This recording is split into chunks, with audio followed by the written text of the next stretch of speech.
Bakı Dövlət Universiteti və Azərbaycan Həmkarları İttifaqı Konfederasiyasının birgə əməkdaşlığı ilə universitetin həyətində tələbə məkanı açılıb. Açılış mərasimində çıxış edən rektor Elçin Babayev qeyd edib ki, yeni açılan tələbə məkanı tələbələrinin sosial həyatına rəngarənglilik qatacaq, onların şəbəkələşməsinə imkan yaradacaq. Rektor bildirib ki, tələbə məkanı tələbələrin asudə vaxtlarını keçirəcəyi, birgə debatlar, müzakirələr aparacağı, ünsiyyət quracağı bir yer olacaq. Burada yalnız Bakı Dövlət Universitetinin deyil, digər ali təhsil müəssisələrinin tələbələri də layihələrini həyata keçirə biləcəklər. Ərazidəki bütün işıqlandırma günəş panelləri vasitəsilə təmin olunur. Layihənin mühüm cəhətlərindən biri də 24 saat fəaliyyət göstərəcək mini kitabxanadır. Azərbaycan Həmkarları İttifaqı Konfederasiyasının sədri Sahib Məmmədov bildirib ki, son illərdə universitetdə müasir dövrün çağırışlarına uyğun olaraq islahatlar həyata keçirilir. O, tələbə məkanının universitet tələbələrinin sosial inkişafına xidmət etdiyini vurğulayıb. Tərlanə Abdullayeva, Zahid İbrahimov, BDO xəbər.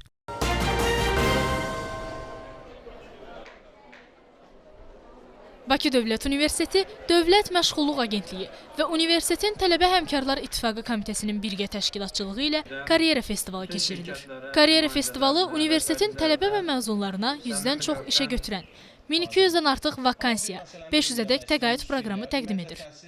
Festivalın keçirilməsində məqsəd tələbə və məzunları ölkənin aparıcı şirkətləri ilə bir araya gətirmək, onların əmək bazarına uğurlu inteqrasiyasını təmin etməkdir. Açıq qapı formatında təşkil olunan festivalda digər universitetlərin tələbə və məzunları, həmçinin işsiz və iş axtaran şəxslər də iştirak edə bilərlər. Festival müddətində tələbə və məzunların bilik və bacarıqlarının inkişaf etdirilməsi məqsədi ilə workshop və seminarların keçirilməsi, simulyasiya və startap köşələrinin təşkili nəzərdə tutulub. Elmira Ağayeva, Zahid İbrahimov, BDO xəbər.